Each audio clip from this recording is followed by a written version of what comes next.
Welcome to Penrose Learning, where we make understanding easy. You start by opening Chrome//flags. This is where experimental controls live. Once done, use the search box and type Search tab or just search to narrow results. Make sure to identify the flag that mentions the Search tab icon or search chip, then set that flag to disabled.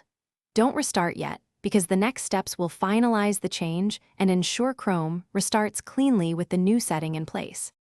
After you switch the flag to disabled, press the Relaunch Now button so Chrome restarts with the change. Once Chrome reopens, immediately open a new tab and verify the Search tab icon is no longer visible. If it remains, clear cache and revisit Chrome//flags to ensure the flag stayed disabled.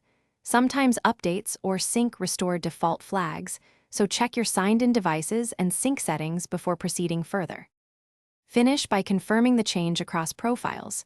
If you use Chrome Sync, the flag can re-enable itself from another device, so temporarily disable sync for flags or repeat the disable action on each profile.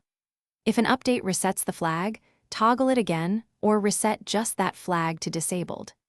As a last resort, create a new Chrome profile or reset browser settings. This preserves data, but removes experimental overrides and eliminates the stubborn Search tab icon.